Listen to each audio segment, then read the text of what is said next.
Is everybody ready? So first of all, thank you all for being here. Once again, this is our Monday press conference at the District Attorney's Office.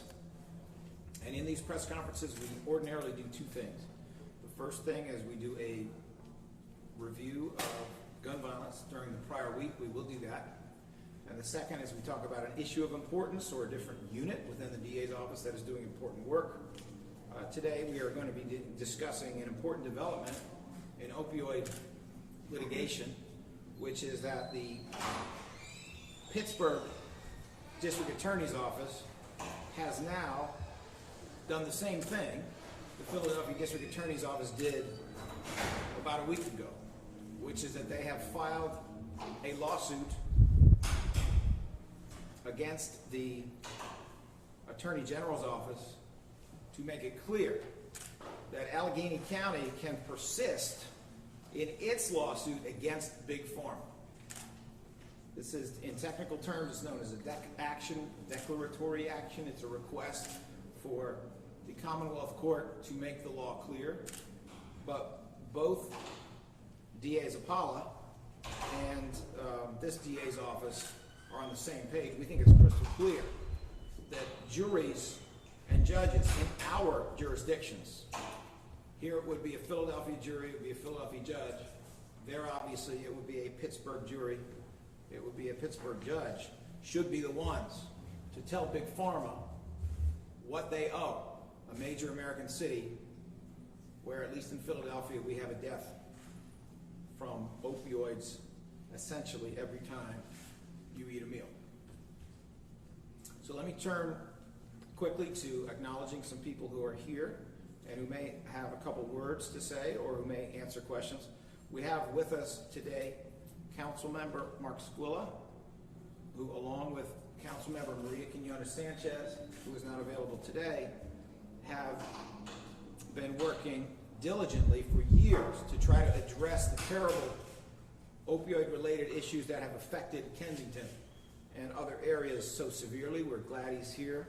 We appreciate his support and are looking forward to hearing a couple words from him.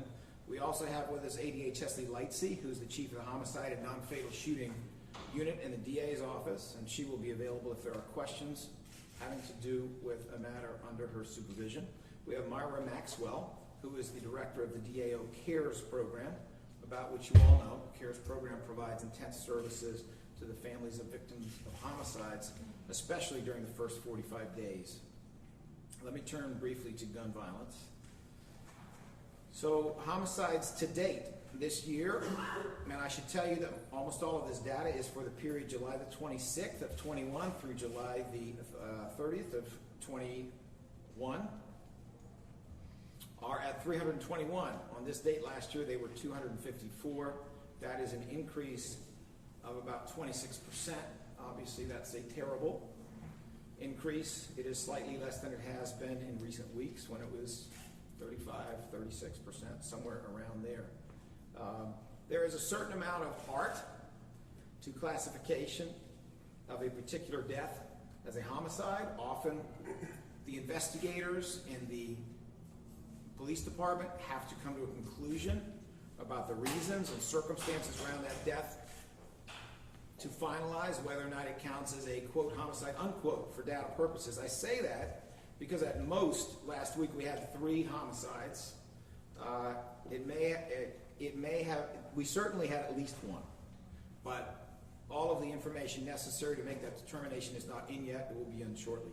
In either event, having 3 homicides is significantly less than we have seen.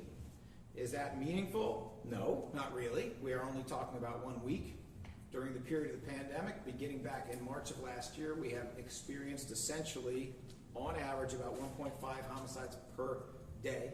In the period before the pandemic, shortly before the pandemic, it was less than that. It was about 1 per day. 3 is obviously significantly below that for a period of 7 days, but it is also 1 week, and it tells us nothing about the much bigger picture of whether there is real progress being made yet or not. During the same period, July 26th through the 30th of July, we saw 194 gun or gun violence incidents. 98 arrests were made by law enforcement, and 95 cases were opened or charged by the Philadelphia District Attorney's Office. I can tell you, if we look to specific instances, among them are the following. On Saturday in the 12th Police District at 5800 Pentridge Street at about 5 p.m., a 67-year-old black male was shot one time in the right side of the neck and twice in the right side of the head. A 17-year-old black male was shot once in the chest and once in the stomach. These are active investigations. It is a shooting at this point. No arrest has been made by the Philadelphia Police. Anyone with information should contact Southwest Detective Division at 215-686-3184. Last Thursday, there was also a double shooting in the 26th Police District on 600 Diamond Street at about 1 p.m. A 28-year-old black male was shot 4 times throughout the body, and a 28-year-old male was shot in the hand and grazed in the back of the head. This is another active investigation. Please call 215-686-3244. And finally, there was a third double shooting last Wednesday in the 39th Police District, 2800 Taylor Street, 4:40 p.m. A 36-year-old black male was shot in the right torso, and a 32-year-old black male was shot once in the left thigh. This is also an active investigation. Please contact 215-686-3094. As stated earlier, we have with us Jesse Lightsey, who's the chief of the DA's homicide unit, and also the Reverend Myra Maxwell, who's in charge of our CARES unit, who has been providing support this week, as she does and her unit does every week. They're available to answer any questions you may have. We remain committed at the DA's office to supporting victims' families, communities impacted by gun violence. If you or someone you know is in need of trauma support, counseling, relocation, or any other service, please contact our Victim Services and CARES unit for support. That number is 215-686-8019. One more point in relation to gun violence. We have been saying, and I'll say again, move that money. It's one thing to talk about how you're going to put money aside for prevention. That's a good thing. We have seen some headlines about unprecedented efforts to set aside money for prevention, and that is great. That is what this city has needed for a very long time, but you got to move the money. This is summer. It is hot. It is time. The city has to move the money. We did notice in press coverage that the city is talking about efforts it's making to move money that's been set aside for prevention. Obviously, we support that. That's great. A little less supportive of the notion that they all have to have, all the recipient agencies or organizations rather, have to have budgets between $500,000 and $25 million. There's a lot of small organizations in the city, a lot of individuals who have been doing amazing work out of their own pockets for free sometimes, who have very small budgets, who represent new approaches and new energy and new enthusiasm, new personnel to bring to these issues. There's no reason why all of this money should be directed exclusively to the same old players that have been here. Certainly among those well-funded organizations, there are some that can do a lot of good, but there's a lot of new organizations that can do a lot of good. And so I encourage the city to look beyond the level of current budgeting before they decide whether organizations that are already well-funded need more of this prevention money, and to look to see whether there is a future in some things and some organizations that have not been able to enjoy governmental support for their work. The DA's office will continue with its grants program. I am very pleased to tell you that we don't require that you have a budget between $500,000 and $25 million. We are happy to look at organizations that have had smaller funding or no funding in the past, and to vet them to see whether they meet other standards of excellence and doing things that will prevent gun violence. We have already invited applications, and I'm very encouraged to report we've gotten more applications than ever before. We expect to be announcing new grant recipients, probably in 2 batches, because we had so many good applications. Most likely around Labor Day, we'll be able to make those announcements. But once again, we encourage any organizations that have not applied, get on the bandwagon, jump on the train. We have more than $1 million to give out this year. We've given out about $200,000. There is more money there.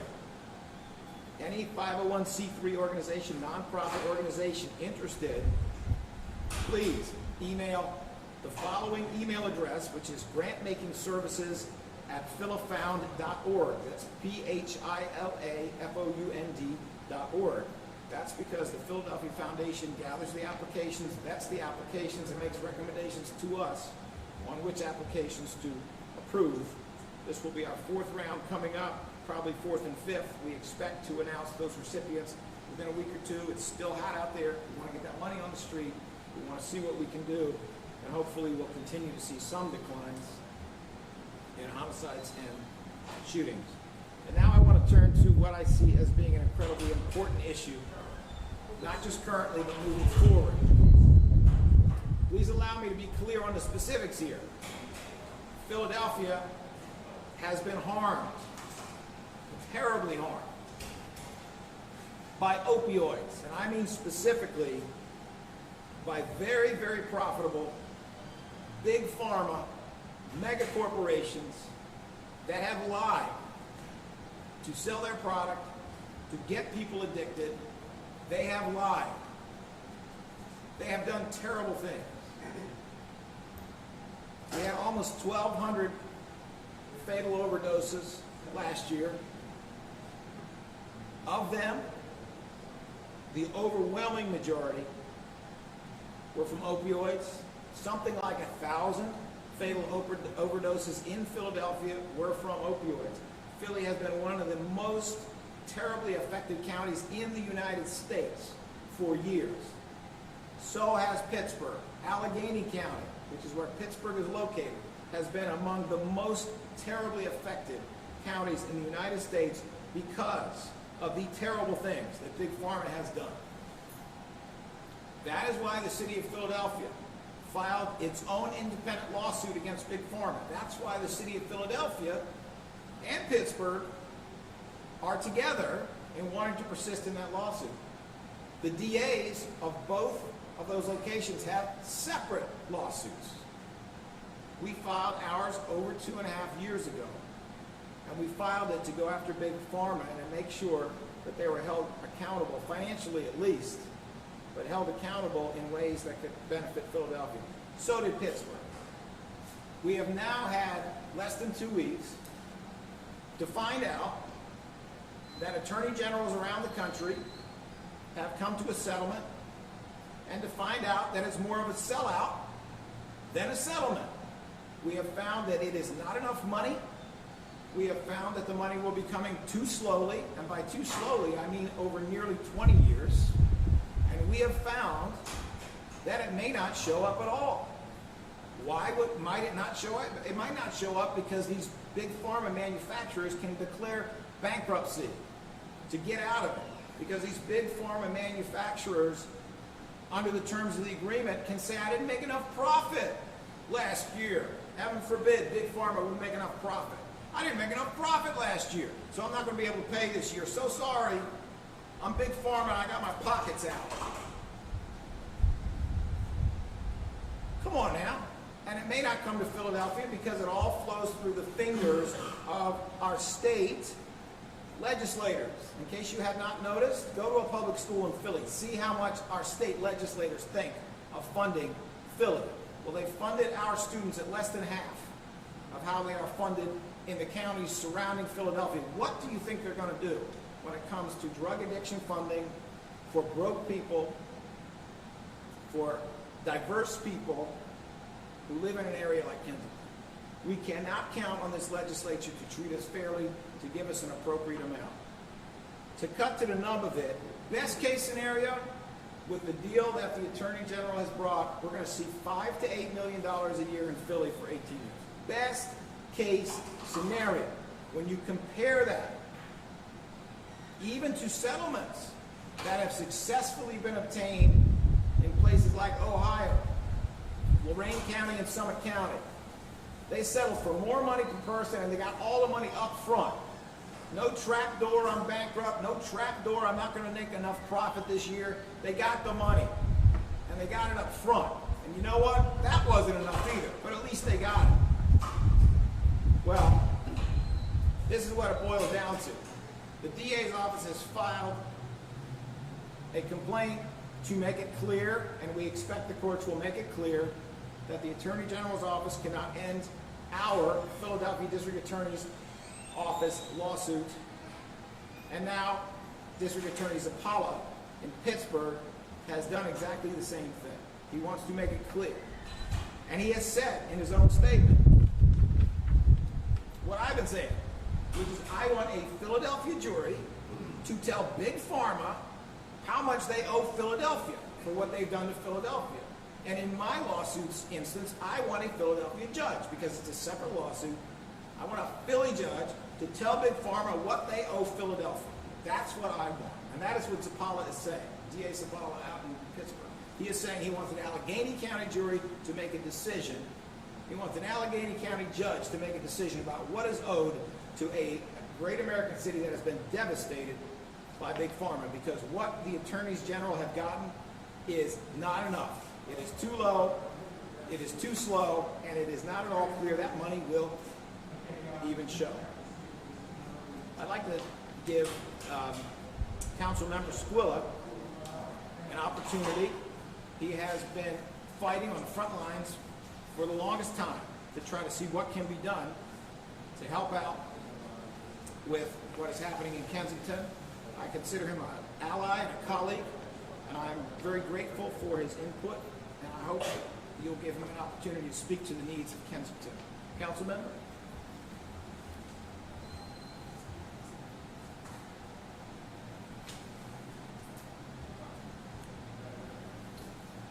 Thank you, DA Krasner.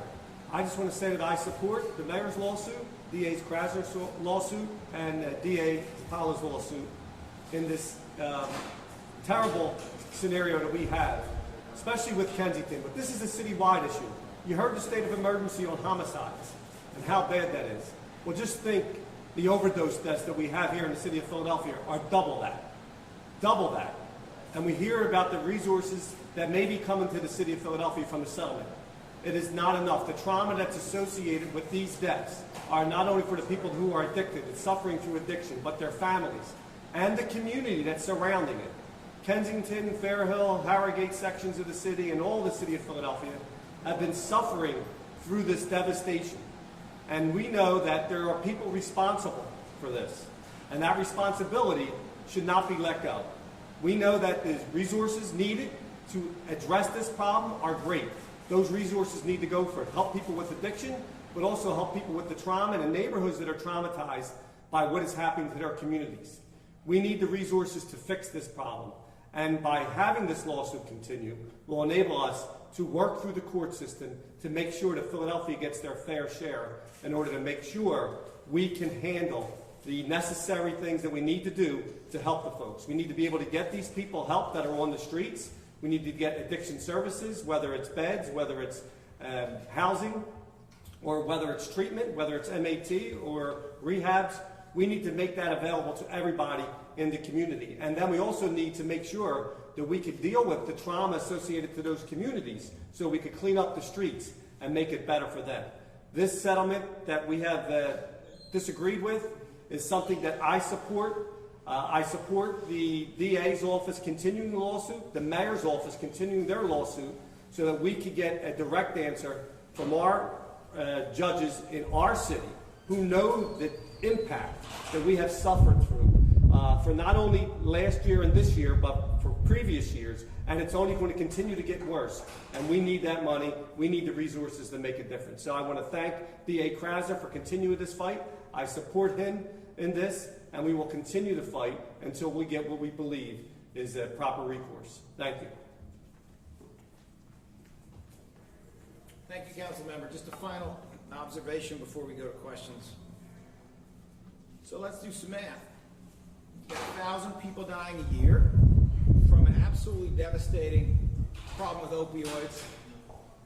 The problem in its current form is initiated by lying to doctors, tricking doctors, turning them into drug dealers in the sense that they are giving pills to people while they, the medical profession, doctors, believe that they're doing the right thing.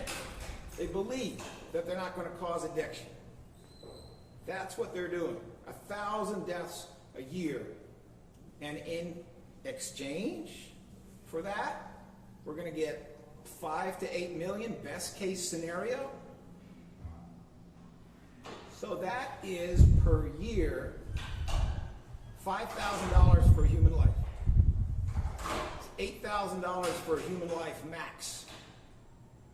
What this deal amounts to is not enough to pay to bury the people it has killed. That's what it amounts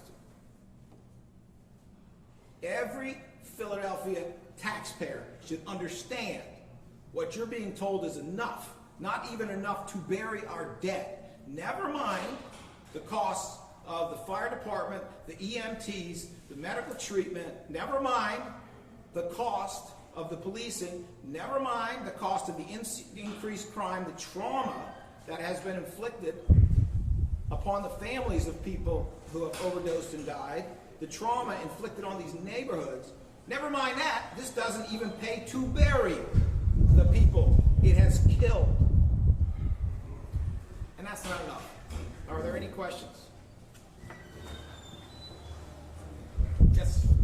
I know that Shapiro's office basically said last week that, you were misinterpreting his, the settlement, that like it doesn't say anywhere that you can't continue with your lawsuit. I was just wondering if you could respond to that or talk a little bit about any sort of conversations you might have had with his office since filing the lawsuit. So the good thing about that is the Attorney General will have the opportunity to respond in writing and say, you know what, DA Zappala, you're right. We can't end your lawsuit. You know what, DA Krasner, you're right. We can't end your lawsuit. We agree. And we look forward to the Attorney General doing that in writing.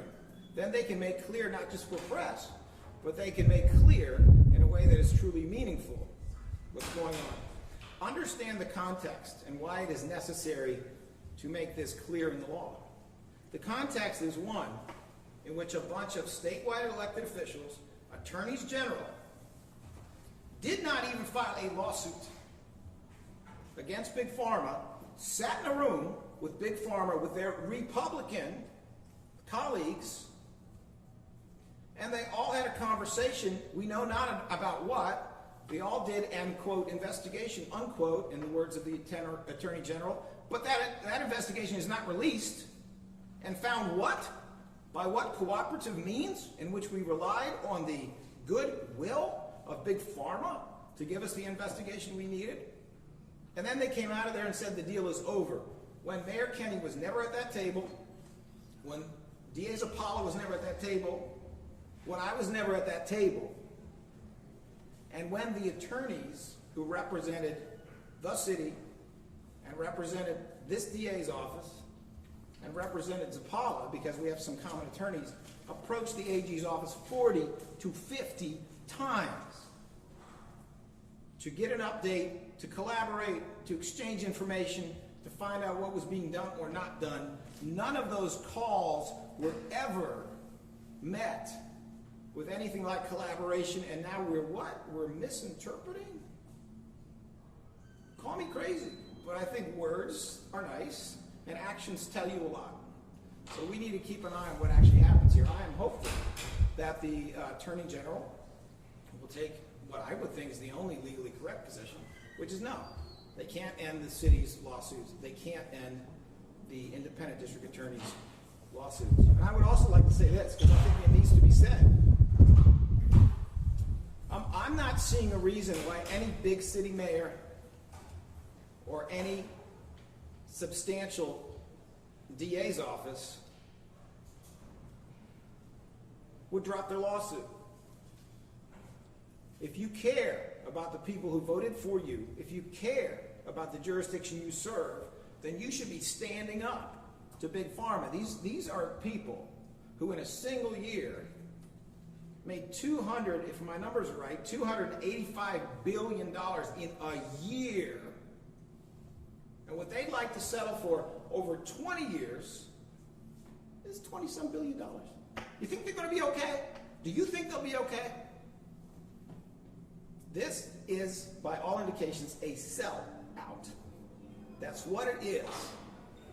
And the reason you're going to keep hearing this group of attorney generals say 26 billion, 26 billion, 26 billion, it's because they're not talking about how little it gets by the time it gets to the cities most affected. $5 to $8 million is frankly nothing to address the issues that Philadelphia has. So I don't know why all these AGs got in a room and they argued and they came up with a system that would try to basically negotiate against cities' lawsuits, which they did, and negotiate against DA's lawsuits. I don't know why they came up with an incentivized system where the more attorneys general get people in their state to drop lawsuits, the more they get a little more on this inadequate pot. But I think it's pretty obvious that what happened here was a too cozy relationship between a bipartisan crew of centrist Democrats and right-wing Republicans, those right-wing Republicans being in bed with Big Pharma. They all talked nicely in a room, and then they all came out, and they sold us short. That's what happened. And we need to stand up. Philly needs to stand up. Philly needs to fight for Philly. I'm grateful to the mayor for saying he's going to stand up. We're going to stand up, and we're going to let a Philadelphia jury or judge tell Big Pharma what they need to pay. And then maybe they won't be walking around with $280-some billion a year with their pockets out like this. Here, let me just show you. I want to make sure you don't miss what's going on here. This is Big Pharma. This is what we're doing now. Where's my money? I can't find money. Give me a break. All right. Are there any other questions? Yes. Just wanted to get your comment on something that you said last week in response to your lawsuit saying that it's unclear what the outcome of these trials will be. The families may not end up any money. This is the quickest, best way to get them money for their pain. What do you think about that? Well, I think Big Pharma agrees with him 100%. What else do I think about it? I think I spent 30 years in Philadelphia courtrooms talking to Philadelphia juries, and I did that 4 to 5 days a week. And I think I know something about Philadelphia juries, and I know something about Philadelphia judges. I was married to a judge in Philadelphia. I'm still married to her, but she's no longer a judge. I guess once a judge, always a judge. But technically speaking, at this time, she is no longer an active Philadelphia court judge. I know what happens in that building. And I know why plaintiffs' lawyers come from all over the country, which they do, to Philadelphia to try this kind of case. It's because Philadelphia juries know what something like this is worth. I understand that my career as a litigator is a different kind of career than our Attorney General has had. He's very good at politics. But this has to be about Big Pharma having to pay for what it has done to Philadelphia. And I don't mean paying a little bit. I don't mean paying with their pockets pulled out. Oh, poor me, my accountant says I didn't make enough billions this year, so I think I won't pay this year. This has to be about Philadelphia getting paid. Is that enough? No. There really should be more criminal responsibility found around the country. But it becomes difficult. Corporations are good at committing crimes and getting away with it. You're saying you trust Philadelphia juries to deliver. I trust Philadelphia juries to come in with an appropriate and just amount of money, which is a hell of a lot more than is being offered here. And we're not even sure what's being offered here. There is no final number. There is no specific number. It would all end up in the hands of state authorities. Understand this important distinction, too. If the mayor goes to court and if a jury says, yeah, this will be $5 billion for Philly, all $5 billion go to Philly. They don't go into state hands to figure out how it gets divvied up. If in our lawsuit we end up in front of a judge who assesses massive fines for this violation of consumer protection, and could you assess massive fines? I think you could, because the relevant number of opioid pills distributed during this period was about 500 million pills. It was something like 36 pills for every Philadelphian. And I haven't taken any, so they've been going to some people who really, really didn't need them, okay? if you have a judge say 500 million pills, well, you know what? Maybe we'll put a fine per pill. Or maybe we'll put a fine per bottle of pills. Or maybe we'll put a fine per shipment of pills. The number from a Philadelphia judge on the DA's lawsuit could get very, very big. And every dollar goes to Philadelphia. It doesn't go into the hands of a state legislature that would like to recount the vote from the last presidential election because they're not sure Joe Biden is president. So that's a big difference as well. And I think it's a pretty important difference. Are there any other questions? All right. Oh, yes. Sorry, I know I've asked this before, but if you could clarify a little bit, just in terms of how you arrived at the $5 million number for like what we think we might be getting. I can clarify that, but it's about 10 pages with footnotes. And what I can do for you, Ms. Whalen, if that's agreeable, is I can put you in touch with our attorneys who can break that all down for you. That would be great. They probably have it in some kind of a written form, but it becomes very complicated because there's all sorts of allocation measures that have been used in prior times to deal with abatement of drug issues, and taking them and working with ranges and then working with how it gets split according to formulas in the lawsuit. It's pretty deep. Okay. But Yeah. I'll be happy to put you in touch with lawyers who can break that out for you. Yeah, I'd love to chat with you. Okay, we can do that. And those lawyers, by the way, I mean, it depends.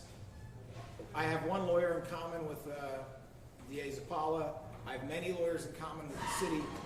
Some of those lawyers are representing, other entities in Pennsylvania as well. But they may be able to give you a pretty broad view, both nationally and statewide, of how the numbers could break down. And do you expect any other cities or towns in Pennsylvania to file similar lawsuits against the AG's office? To file or to have filed? There are many filed as we speak. As we speak, there's a number of municipalities, there's a number of DAs that have already filed lawsuits. I meant like against Shapiro to kind of make sure that they're not left out. Okay, I see what you're saying. Do Yeah. I expect more of these declaratory actions? Yes. I think it's unlikely because you really only need the Commonwealth Court to make a declaration once. Whatever that declaration is, it would apply equally to every DA's office. So you may see that, you may not.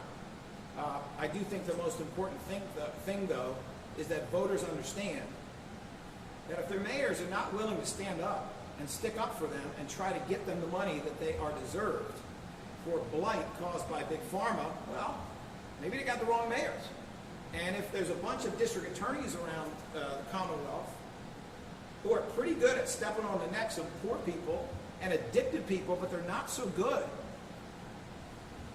at coming back at wealthy corporations that have poisoned our state, then maybe those are not the people who need to be DAs. There has been, I learned a remarkable statistic just the other day, and I'll stop with this comment. I've been going around for some time talking about how 10% of the United States population has elected a progressive prosecutor. So you're looking at roughly 35 million Americans have not just thought, gee whiz, I think we need a different kind of prosecution. I think we need progressive prosecutors. But they've actually elected them and re-elected them. And they've done this in big cities all over the country, the cities that are in fact the most affected by the opioid epidemic in general. Well, it turns out I was wrong. Because what I didn't know is that in the last 2 years, it has gone from 10% of the U.S. population to 20.1% of the U.S. population. In the last 2 years, 10% more of the U.S. population, 35 million more people, have elected progressive prosecutors. People are looking for change in this country. And one of the kinds of change they're looking for is that you stop criminalizing addiction, you stop stepping on the necks of poor and black and brown people who are suffering from addiction, and you hold accountable a whole bunch of rich people who run corporations and are good at avoiding responsibility. This Attorney General's settlement is a sellout. It lets them off the hook. It is one more example of how traditional prosecution has favored the wealthy and has disfavored marginalized people of all kinds, including poor people and black and brown people. This settlement is one more example of why Americans in such enormous numbers are electing progressive prosecutors, because this is not okay, and this has to change. All right, any other questions? Thank you.